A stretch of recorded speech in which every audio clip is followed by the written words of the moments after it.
Thanks, everyone. I really appreciate you taking the time to come listen to my little chat about Adweek. But before I start, I'd like you guys to sort of think of this as a conversation with me. I'm here to give you a little bit of insight about Adweek and how we operate. So I would encourage you to pop your hand up as I go. You're here to learn about how we function, and I can tell you how we function. So don't be shy about doing that. I have been in this role for about 3 years now, 3.5 years, since Michael Wolff left. A little bit of backstory. We were bought by Guggenheim Partners, which is a big private equity company, about 4 years ago. They came in and collapsed the sort of legacy titles of Brand Week, Media Week, and Adweek into one title, into the title that you see today. And they brought Michael in to be the editor of that new and sort of envisioned magazine. And while his tenure was bumpy and dramatic, he was able to get two things done that were really, really important. He was able to convince the bankers, essentially, to invest a lot of money into our design. Magazine was redesigned to represent our idea that design and photography should be front and fore. This industry, as you all know, is full of vibrant, intelligent, fast-paced people. The magazine and our website should reflect that, and that was our sort of mission statement at the time. The website itself is designed to be beautiful externally as well as internally. It's very well optimized internally, so that has paid huge benefits in terms of our traffic, and it's scalable. We're going to go to a responsive design soon with the site. Anyhow, so I'm here right now to go through us quickly. I've got some slides, but again, I want this to be a dialogue. Again, we like design. We like photography. We want this to be a vibrant brand, as vibrant as you guys are and as vibrant as the clients and brands you represent. So we cover media, marketing, technology, and advertising. The way we sort of look at it is this world is being highly disrupted by digital. It is a fascinating time to be in this business, especially for journalists. So again, our mission statement is to be vibrant and to be energetic, but to own the intersection of advertising, marketing, technology, and media. That is the place we want to be. We want to own that touch point, and that's where we heavy up on all our sort of coverage and our thinking.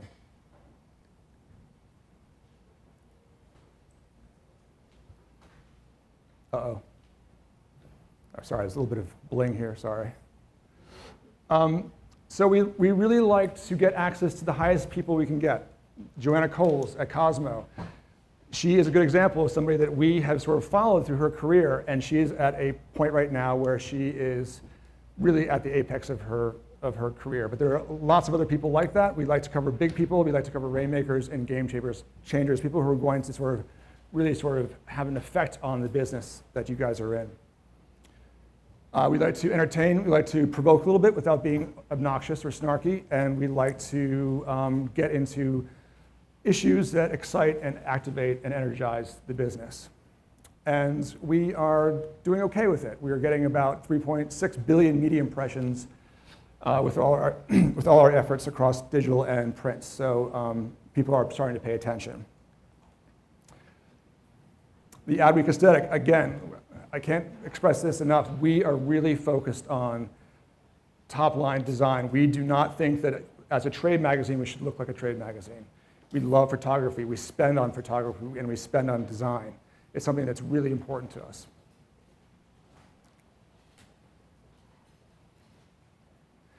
And we still do long form. We love long form journalism. The magazine is designed to be snacky in the front and snacky in the back, but to have long form in the middle. We like to dive deeply into issues and really sort of get the best quality journalism we can, so you guys can snack on this magazine, put it in your bag, and read it later. It's designed to be very utilitarian. We're one of the few trade outlets that really sort of does long form curated journalism.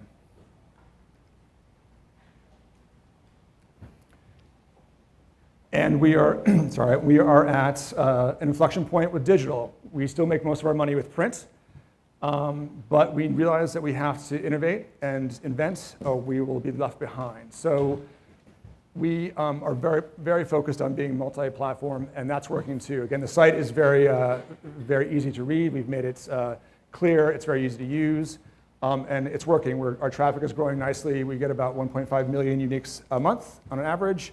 Page views a lot more, obviously, at 4.0 million.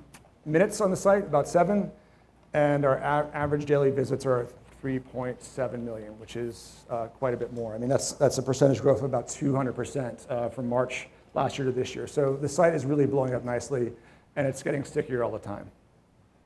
And we also have an event component. We have basically 3 legs, print, digital, and events, and we are very focused on being in front of people. We'd like to do more, but it's important to have the face-to-face interaction with our readership, and we do a lot of events. Our print audience is broken down essentially by agencies at 51%, brand marketers 37%, media companies at 8%, and then sort of allied industries and people who sort of are interested in the media space at 4%.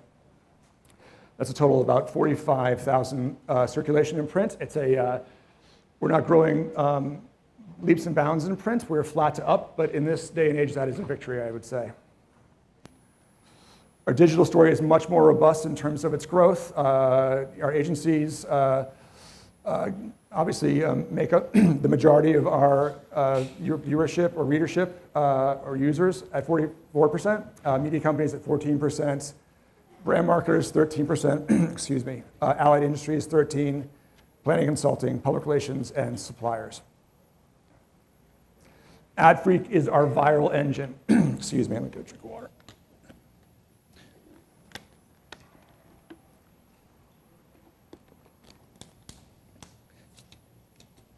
Excuse me. Adweek is our viral engine. Adweek is where Tim Nudd and his merry band of contributors go out and find the snacky sort of undercover bits before they're surfaced, craft them in a way that makes them go viral in a big way, and oftentimes Adweek represents the majority of our traffic to the site. It's a very powerful little engine, and Tim and his team are really focused on surfacing things that no one else will surface, and sort of making it meaningful for our readership. They've grown in amazing ways too. Their Facebook following is at 125,000, and their Twitter following is at 123,000. And we like video. Video is a very important component to us. Along with design and photography, video is one of the things we really sort of are focused on as a differentiator in the marketplace. We cover it aggressively. We're the official media partner at the DCNF, but we also like to do it ourselves. And here's a quick example of something we call Win, Fail, or WTF. It's a weekly video that we do with the staff. With the official opening of the Anna Wintour Costume Institute at the Met this week, the Vogue editrix is one step closer to immortality. In a master stroke, NBC secures the rights to the Olympics through 2032 without giving anybody else a chance to bid. Orange is the New Black gets a 3rd season on Netflix. Vice gets a 3rd and a 4th season on HBO. And you get a 3rd season. Everyone gets a 3rd season. Democracy? Democracy.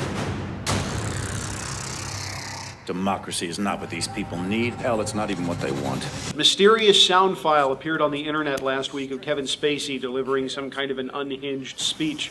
Was it a promo for House of Cards or some leaked audio for a new movie? No, it was just an ad for the new Call of Duty, which appears to have been shot on location in the Uncanny Valley. And that's where I come in.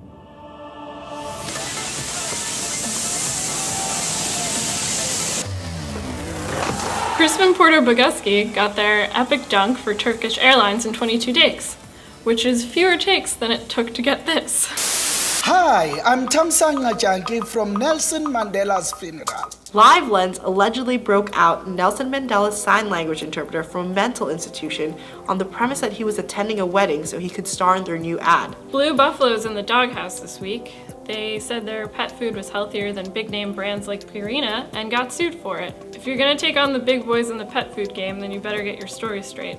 It's dog-eat-dog world. Fox debuted its new trailer for Gotham this week. It's an interesting looking show. The theme song goes da da da da da da da da da da da da Smallville. While ostensibly celebrating the work of Charles James, America's first couturier, at this year's Met Ball, most of the attendees seem to have mistaken him for the inventor of the crop top. Monica Lewinsky has just taken credit for being the first person to be globally humiliated by the internet. Give that girl a... And in profoundly sad news, in researching a story, I found out that women who go to the website Refinery29 spend ages looking at jewelry and engagement rings, but end up just buying makeup.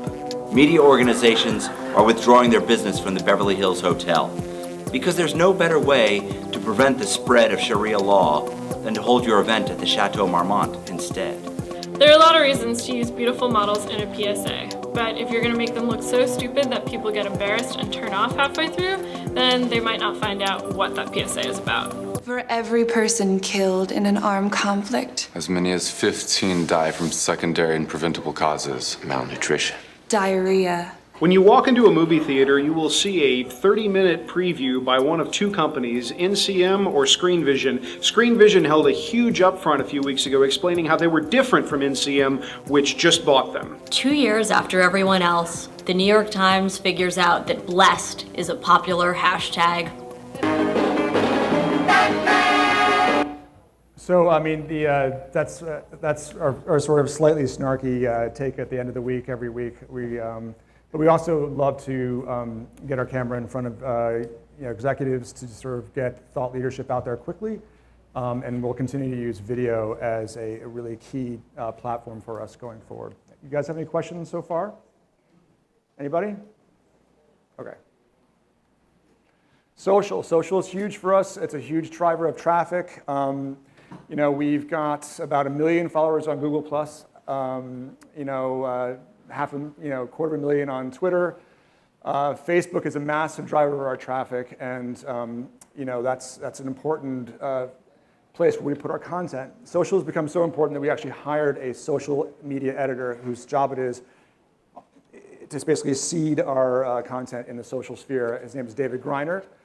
He used to be a contributor to Adweek with Tim Nudd. He is by trade a social media guy. And he's already sort of looking at how we approach social and how we approach social going forward. And then we have access to big events. Advertising Week, South by, Canada's about to come up. We cover these things aggressively. We do pre, during, and post coverage. And we want to partner with you guys as aggressively as possible about servicing your people during those times, either on in our video format or print or on whatever way we can digitally. It's important for us to amplify the sort of the real signal out of these events, but also surface really smart people and industry thought leadership. We also do a lot of editorial honors. Chiefly among them are Brand Genius Hot List. Project Isaac is a new awards program that celebrates invention. So please check that out. It's actually done very well for us in the first year. People sort of got excited about the idea that invention is really sort of the new table stake at agencies and elsewhere. We have Media All-Stars, and then the classic ad agency of the year, media agency of the year, and sort of Talent 100 looks at creatives. So that's what I have for you. It's short and sweet. I didn't want to take up too much of your time, but we are having a lot of fun with Adweek.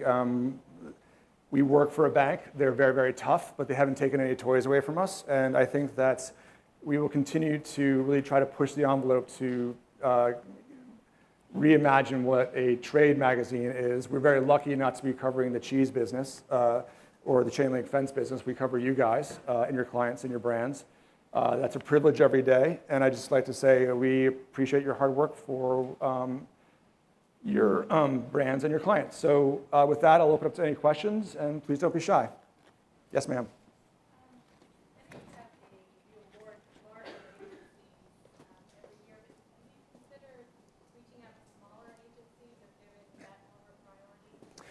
Yeah, I think that's we're going to do that this year, starting with Plan of the Year, which has been a sort of legacy franchise for us, but we're going to open it up in a way to make it more global, but also more local. So we will sort of start surfacing that plan soon, but that's I think that's on the editorial calendar for the fall. But we want to hear from regional, local agencies as well as international agencies. So the question is about coverage, because like for a while after Michael Wolff was there, and then after he left, there was beats were clearly delineated. What reporters covered what beats, and now I don't see that as much. Okay. And I'm wondering if there's a way to really understand how, like, who to pitch, basically. Well, the fastest way is to pick up the phone and call me, and I can tell you directly. But yeah, we have tried to rationalize our beats pretty clearly. I'm sorry, it's not clear to you, but like we divide them down into by discipline: television, broadcast cable. Each beat has a specific person. There's a whole digital team that's run by our new digital editor, Chris Heine. They cover all things digital for us. We have print coverage. We have branding coverage. And obviously, we cover traditional agencies, creative and media. And that's run by Andy McMains and Noreen O'Leary. But I'm always happy to make that clear to anybody who has a question about who to call. Look at our masthead, but don't be shy about picking up the phone. I don't have an assistant. I pick up my phone. I self-assist. So, but my team is also, I've got a great editor squad underneath me. I've got Lisa Granstein, who's my managing editor, and Tony Case, executive editor, and Michael Berge, who a lot of you probably know as my features editor. It's a very strong bench of people who have a lot of institutional knowledge, and they'd be happy to take your call and sort of direct you. How do you guys feel about thought leadership pieces and bylines? We like them very much. I sort of am the person who sort of runs point on that. I like to hand select people, people that I think that have interesting perspectives, but I'm always open to be pitched. I do say no a lot to that, but I say yes a lot too. What types of things are you looking for if someone were to pitch you? I am looking for really energetic writing, a really clear point of view, but ultimately it has to have a takeaway for the readership. It has to have sort of an aha moment for the person reading it. If our readers aren't getting smarter by reading what we're doing in the magazine, then we're not doing our job. So I'm looking for that. So on the opposite end, what would you like less of? I'd like less, just less sort of thoughtless pitches. Just do a little bit of homework. It's not very much. Just do a little bit of homework before picking up the phone and pitching blindly. We have a very clearly delineated editorial calendar that sort of breaks out our coverage and throughout the year, the themed issues we're going to do, the special reports we're going to do. Look at that, and then just sort of have your ducks in a row before you reach out to either me or some of the reporters. We're busy. Obviously, we respect what you do, but if you guys can be just, sort of better prepped when you reach out to us, we'll be more responsive. Did that answer your question? Okay. Anybody else?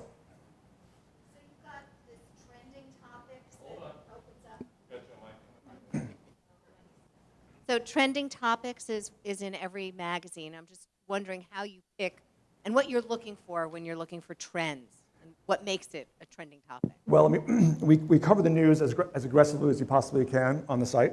So there's, I don't need to tell you guys, there's a massive amount of news flow, and we can only get to a certain percent of it realistically. So we spin our wheels and sort of get as much traction as possible with our web products and our digital products. But as the week progresses, we start to see sort of signal out of that static, and we try to sort of spin out things that are timely, because obviously it's very hard to break news in a print environment these days with Twitter and just the web in general. But we look for signal and look for trends, and but also we're pitched, and we're also pitched exclusives, so sometimes they land in print. So that is sort of a catch-all of analysis, news. We like to use infographics in those. We like to surface data. If you have data sets, we're very interested in looking at those. So it's trending topics is sort of like the kitchen sink of the magazine. We sort of, that sounds a little pejorative, but it's really not. It's where we sort of put things that are fun and fast, but are sort of timely, but mostly having an analysis hook on them. Anybody else? Where's Jeff? What's the game plan for Cannes? Oh, Cannes, we are going to send the usual complement of people. Tim Nutt is going to go along with our new social editor, David Greiner. We are going to send our video team again. We did a very interesting thing at South by Southwest where we sent one of our digital editors to report from South by using his phone. It was all Vine-based and Instagram video-based. So we're going to try that at Cannes and see how that goes. I mean, we're very open and flexible to trying all sorts of different things. We don't want to ever stand still. So we trial a lot of things, and we like to be nimble. And Cannes Cannes is a good place to experiment with things, and we're going to experiment with some new executions socially out of Cannes, but then also do the sort of traditional sort of reportage, both in print and in video. Jeff, you've got a question. Come on, man. You sure? Okay. All right, well, that's it. Oh, sorry, go ahead. Your portrait section, I was told once that only independent companies were selected. Is that true? And what's the best way to pitch the portrait feature? The portrait section was designed to surface sort of young, up-and-coming agencies. But with that said, and usually because they're small, they're easy to fit into a portrait. I mean, it's hard to take a portrait of Ogilvy. But we no longer have that rule. It's a case-by-case basis. So pitch it. I mean, the person who oversees that is the features editor, Michael Berge. So he's always looking for pitches, and we'll certainly consider something that makes sense for us in terms of, we have to consider the layout of the photo and the composition. We can't fit a cast of thousands. Sure. Anybody else?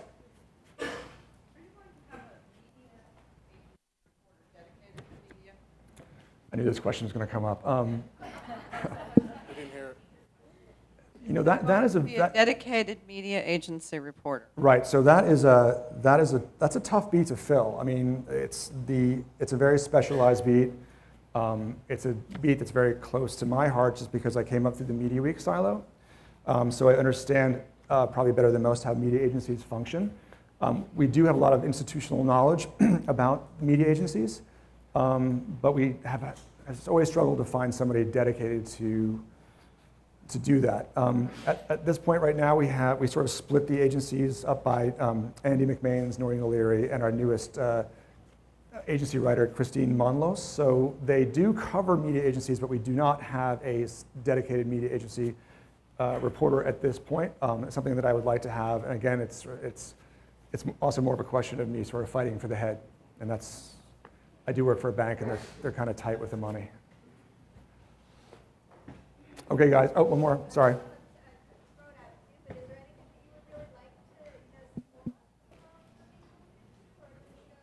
Oh, I'm sorry. Is there anything you'd really like to see from the kinds of pitches that people who are involved in reaching out to you and access? We're always very eager to learn about new talent, new people. I mean, we like to feature people in the magazine. I mean, again, this business runs on the talented people that are in it. So we'd like to hear about people who are sort of doing interesting things, who have new jobs. We have a first mover column that is dedicated to people in new positions that might be slightly unexpected. So people, trends, we obviously like news. We like, exclusive is always good.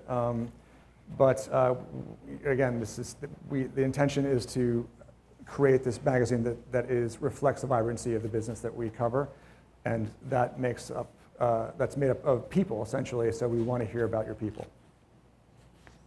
All right, guys, thanks so much. I appreciate your time. Thank you. Appreciate it.